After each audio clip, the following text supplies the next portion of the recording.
Fabulous, thank you, Joe.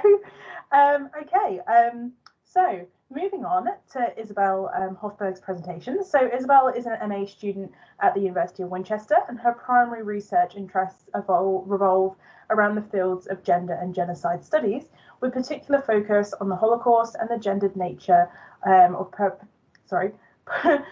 perpetration and sex crimes committed within the context of war and genocide. So, as we said, there are going to be some connections between these two papers, and we'll take some questions at the end. So, Isabelle, if you're happy to go, I will mute myself and you can carry on. Thank you. Just before I start, I wanted to note that the main sort of primary sources I've used in this research, that they revolve around witness testimony and court documents, and I haven't included any specific examples because I felt they were all a bit too graphic, to be honest. So I haven't included any specific excerpts, but just to note that's where the sort of like main research was based.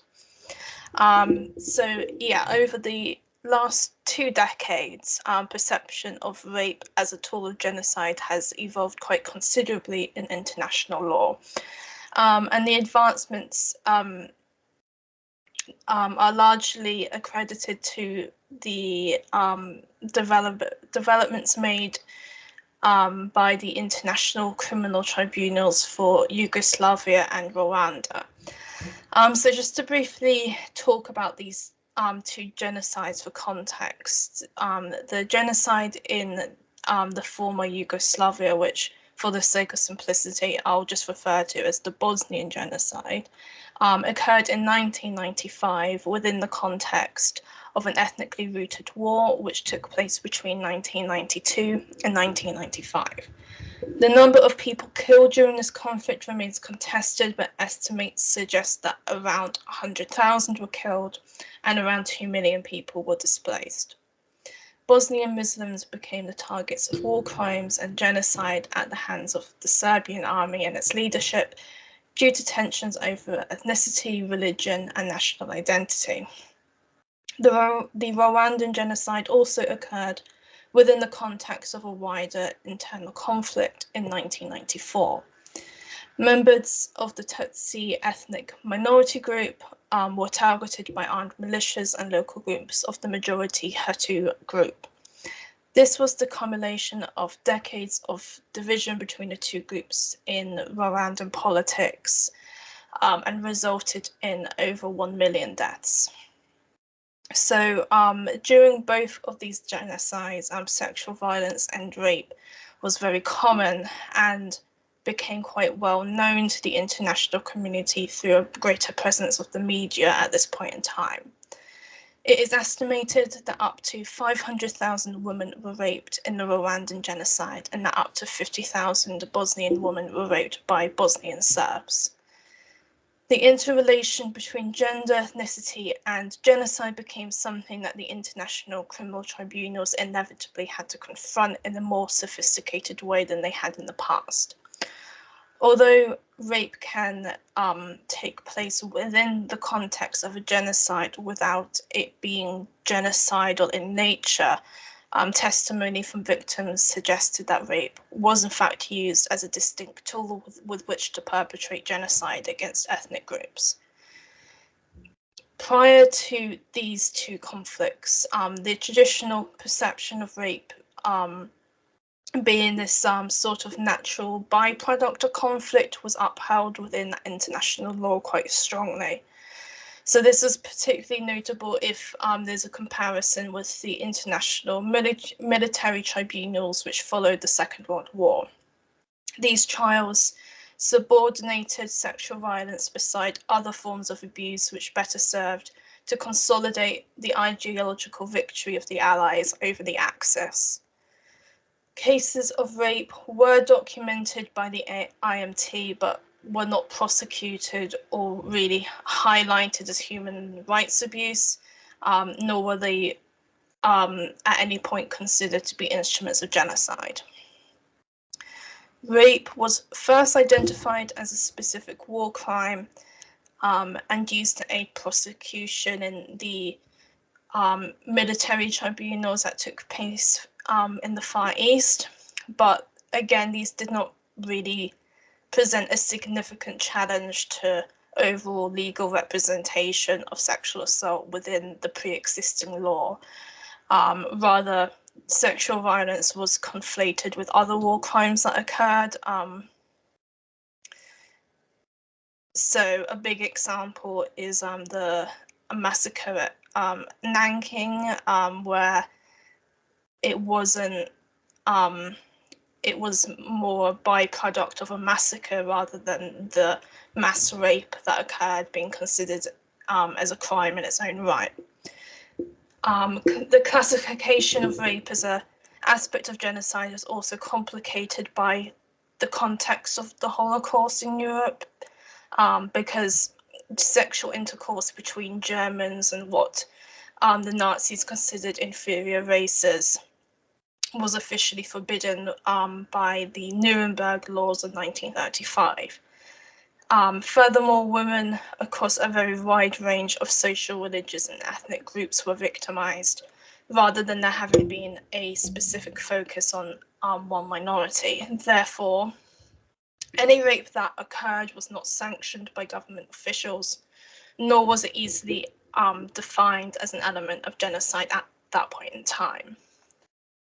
It was, however, the precedent of these trials which set the foundations for the Rwandan and Yugoslavian tribunals. So this comparison is important to help identify how attitudes and approaches were shaped and how they changed.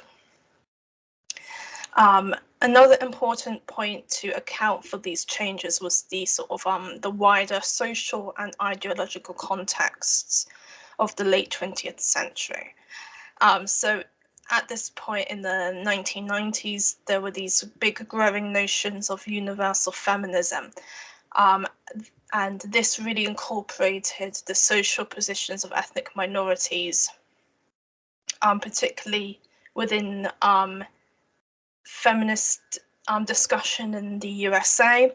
And it was this that collided with the ICTY, as demonstrated by contributions of feminist figures such as Catherine McKinnon, who was an attorney, and she was a very vocal participant of what is referred to as the sex wars, which is where US feminists started disputing the relationships between sex and violence and ethnic difference.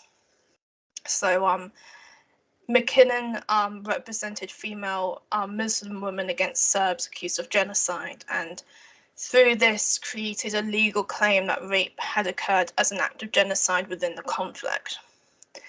The intersection of feminist and legal theory resulted in demands for greater advocacy for victims of sexual assault within the justice system. So there were a lot of concerns expressed over how women were treated within the international court system, considering it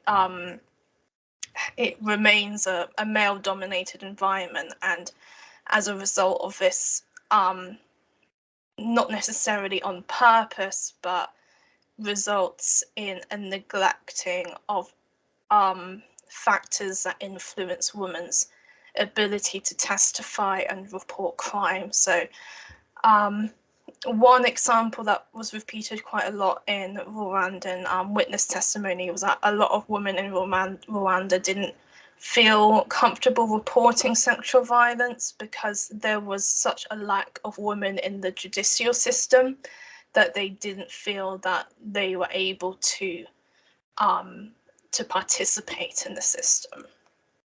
So through the development of terms such as genocidal and mass rape, these feminist theorists began to present sexual violence as a premeditated weapon that was capable of being intersectional in nature rather than just a private violation that held very little macro weight within the international court system.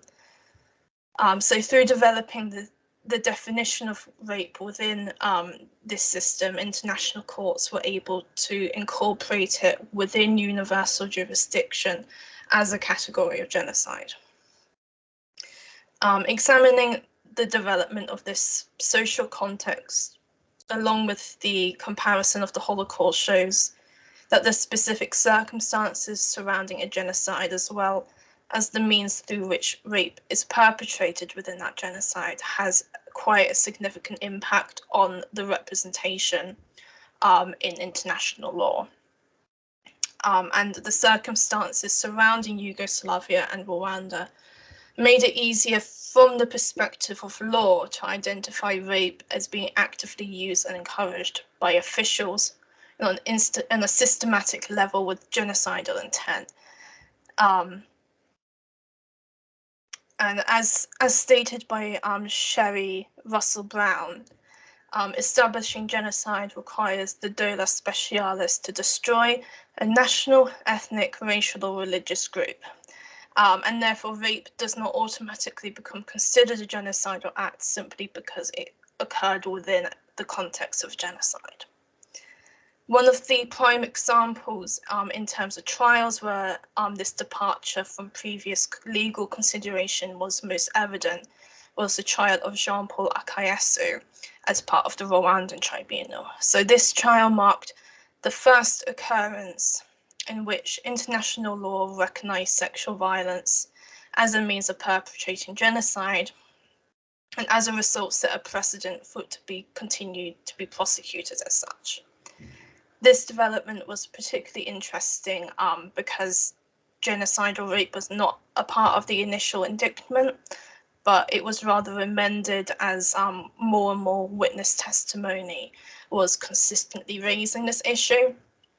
So basically, the judges allowed for the prosecution to amend their case, and although the judges denied being influenced by public pressure, such as these American feminists who were pushing for legal change, it's not unreasonable to assume that they noticed a demand for this change, considering that typically the law is designed to reflect what the majority feel should constitute a crime. And this was a period in which the established law was being called into question. It is important, however, to remember that these trials were all conducted with very specific goals in mind. So when a goal is the prosecution of an individual, it's not always advantageous to re-examine law within that context, because it can produce an image of a lack of consensus, or it could make the prosecution case more challenging, and therefore result in no conviction at all, instead of aiming for a more established, safer conviction.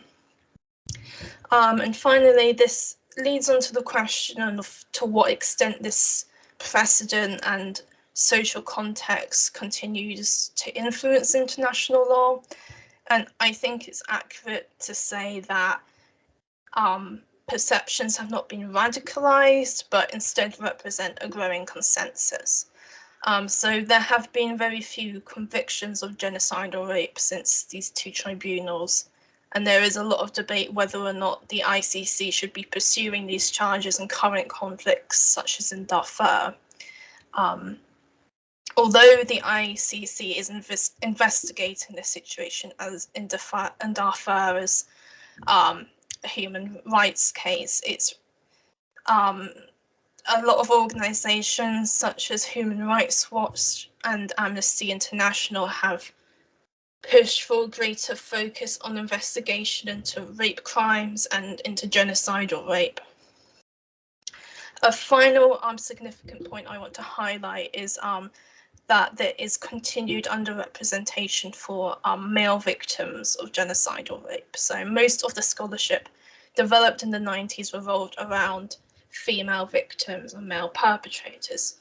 And of course, women are predominantly the targets of sexual violence, but this isn't always the case, and it isn't always beneficial to force men and women into these strict gendered boxes where, again, evidence found in Darfur suggests that men and boys are also the targets of sexual violence, and this evidence is not constrained to a specific geographical or temporal location, so it is proving to be something quite consistent and deserving of more academic and legal notice. Yep, that's pretty much it. Thank you. Thank you so much, Isabelle. Again, if everybody would like to